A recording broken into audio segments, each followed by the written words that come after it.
So let me see if I've got this straight, Ryan Clark. At a moment in time in which literally everyone is wondering aloud about whether or not Sean Payton is going to become the coach of the Cowboys at some point soon, he goes on a big show with a big host and says, I'd like to talk about the way that season ended, and then took it apart. Do we have that about right? And what does it mean?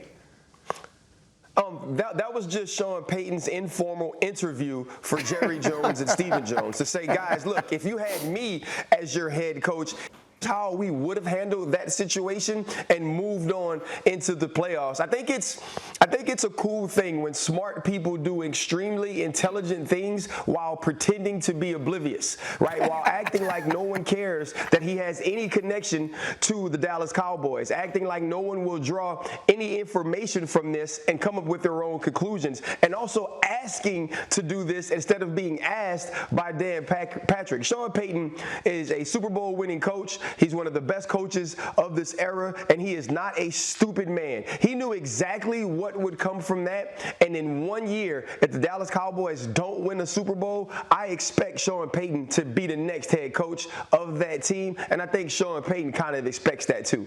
Sacho, what do you think?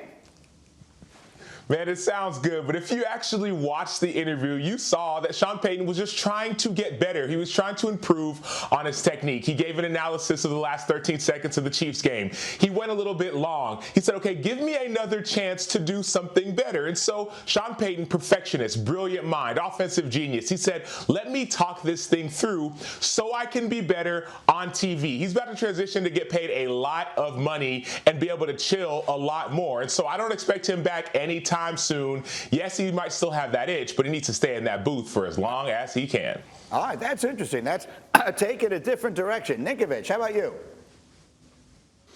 He's going to coach again. This is just like a one-year hiatus. He's going to be a coach again in the NFL, a head coach at that. So, you know, you have to think back to the Saints season and what they had to go through. I have a couple friends on the staff. They had a full month in a hotel because of that hurricane that came through New Orleans. So they're in a hotel for a month. Then they move on and they go through the season. You lose your starting quarterback. You lose a bunch of key pieces. They literally go off, grab quarterbacks off the couch to come start for them. So I think that this season was a big stressor. Sean Payton wanted to just get away, burn it from both ends, take a year off, recharge the batteries, and I guarantee he'll be a head coach at some point in the future. Yeah, and of course, Dallas is the place that many of us will put together because of his history there, his history with Jerry Jones and everything else, and Jones' typical or traditional appeal for star power, and Sean Payton is a star. But Graz, let's not bury the lead here. I mentioned it at the beginning. Mike McCarthy told he'll be back. That was new yesterday. Dan Quinn coming back. That feels like a surprise. Fill us in on the details here. Yeah, well, Dan Quinn, the entire NFL world basically thought Dan Quinn was getting the Denver Broncos head coach job. He didn't. They hired Nathaniel Hackett instead. Dan Quinn has a good job, and he's also still getting paid by the Atlanta Falcons, so it's not like he's in a rush to jump to his next head coach job. He stays in Dallas, and obviously that'll lead to speculation if they have a down year that maybe he is the guy to succeed Mike McCarthy. But yeah, look, Sean Payton, people have to understand, has 3 years left on his contract with the Saints. If he were to coach another team, the Saints would be entitled to some compensation. They would have to effectively trade him. So I don't think this is anything that happens now. I think Rob is absolutely right that he takes at least 1 year off and recharges. I think he's probably going to end up on a television network, which means he will stay visible, which means that if the Cowboys have a down year and people are getting on Mike McCarthy, these connections will continue to get made. You know, you tell me I'm the wet blanket. Sacho's out here saying, pay no attention to this. He's just trying out for TV. Like, there's a lot going on here. There's no question about it. Sean's not just a one-layer guy. Yeah, and it's not, look, this is not if Mike McCarthy has a down year. This is when Mike McCarthy has a bad quarter, right? I mean, if he has a bad quarter, the conversation begins. RC, does that impact the team? Like when there's all this, there is speculation about the coach getting fired before the offseason begins. Does that impact the way the team plays?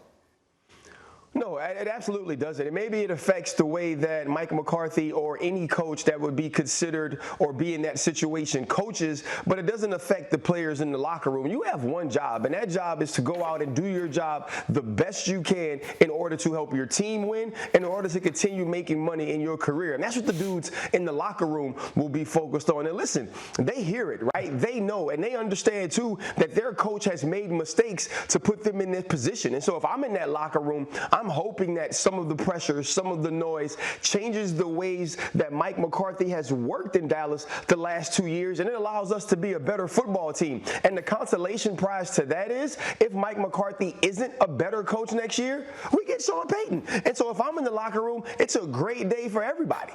Okay, fair enough. In the meantime, there was Sacho, I'm coming back to you on this, I promise. We'll have plenty of time to do this. I'm doing my Ryan Clark. I'm doing my Ryan Clark right now because Ryan Clark, Go ahead. You sounded like me right now. You know how you say some people are so smart, but they don't say always the smartest things. You said it doesn't affect them whatsoever, but then you also said, but they know in the back of their minds that Sean Payton could be there next year. It of course affects the players on that team, especially listening to the media. If you turn on the TV, turn on Get Up with Greeny, talking about the Cowboys every A block of every show, every day of the week. You're seeing it all the time, and now all of a sudden you're saying, man, the reason we lost wasn't because of our defense, which is ranked number 5 or number 6 in the NFL, 7, excuse me. Wasn't because of our number one ranked offense. It's because of bad execution. It's because of not doing the right things. Maybe it's because of our coach. Man, oh man, what if we got Sean Payton? That would help me and accomplish my Super Bowl dreams. And so for me, it definitely affects the players in that locker room, all these conversations. Thank you for watching ESPN on YouTube. For live streaming sports and premium content, subscribe to ESPN+.